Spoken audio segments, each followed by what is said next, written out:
আগামীকাল দেশের শীর্ষ আদালত তথা সুপ্রিম কোর্টের ডিএলএড ভার্সেস বিএড মামলার শুনানি রয়েছে। রাজ্য সহ দেশের সমস্ত ডিএলএড এবং বিএড চাকরি প্রার্থীরা সেই মামলার দিকে তাকিয়ে রয়েছে, অর্থাৎ মামলার চূড়ান্ত রায়দানের দিকে তাকিয়ে রয়েছে। তো এই মামলার ক্ষেত্রে কী হতে চলেছে বিস্তারিত জেনে নেব আমরা এই ভিডিওর মাধ্যমে।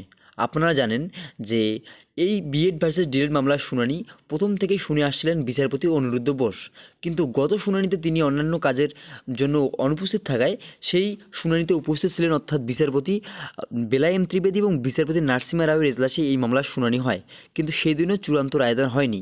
ফলে আবারও পরবর্তীতে 14ই ডিসেম্বর সেই মামলার শুনানির দিন ধার্য করা হয়েছে, অর্থাৎ আগামীকাল। তো আগামীকাল বিচারপতি অনিরুদ্ধ বোস আবার এজলাসে বসবেন, অর্থাৎ বিচারপতি অনিরুদ্ধ বোসের এজলাসে এই মামলার শুনানি হবে। তার সাথে সাথে আপনারা জানেন যে গত 2 দিন থেকে, অর্থাৎ 2 শুনানিতে বিচারপতি বেলায়েম ত্রিবেদী এই মামলার সাথে যুক্ত ছিলেন, কিন্তু তিনি আর এই মামলায় যুক্ত থাকছেন না। তার পরিবর্তে অনিরুদ্ধ বোসের সাথে থাকছেন জাস্টিস সুধাংশু ধলিয়া। তো এই বিএড ভার্সেস ডিএলএড মামলাটি 12 নম্বর কোর্টের 52 নম্বর সিরিয়ালে রয়েছে। সেক্ষেত্রে লাঞ্চের কিছুটা পরে, অর্থাৎ 2:30 থেকে 3টে নাগাদ এই মামলার শুনানি হতে চলেছে এবং আগামীকালই বিচারপতি দ্বয় অর্থাৎ অনিরুদ্ধ বোস এবং সুধাংশু ধলিয়া চূড়ান্ত রায়দান দেওয়ার একটা সম্ভাবনা কিন্তু থেকে যাচ্ছে।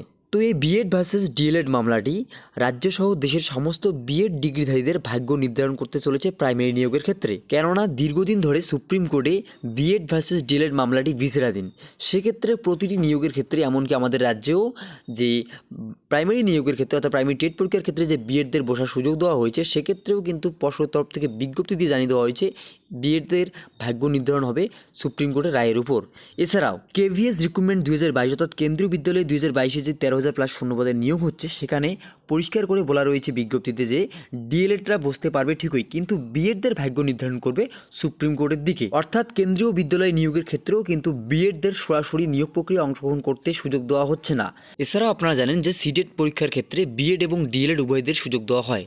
তবে এবার অ্যাডমিট কার্ড দেওয়ার প্রসঙ্গে সিটেটের তরফ থেকে জানানো হয়েছে, অর্থাৎ সেন্ট্রালের থেকে জানানো হয়েছে যে বিএড ডিগ্রিধারীদের অ্যাডমিট কার্ড দেওয়া হবে কিনা সেটাও কিন্তু নির্ভর করবে সুপ্রিম কোর্টের রায়ের দিকে। সেজন্যই সুপ্রিম কোর্টের বিএড ভার্সেস ডিএলএড মামলাটি সমস্ত বিএড এবং ডিএলএড ডিগ্রিধারীদের জন্য খুবই গুরুত্বপূর্ণ।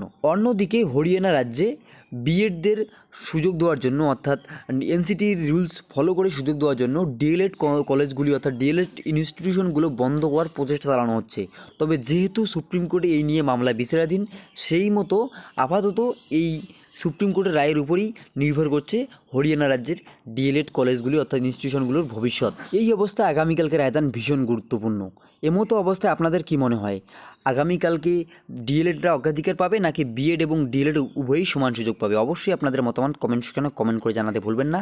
ভিডিওটি ইনফরমেটিভ মনে হলে অবশ্যই একটি লাইক করে দেবেন এবং প্রচুর পরিমাণে শেয়ার করে প্রত্যেকে জানিয়ে দেবেন, এবং আগামীকালকের আপডেটের জন্য অবশ্যই আমার চ্যানেলটিকে সাবস্ক্রাইব করতে ভুলবেন না। ধন্যবাদ।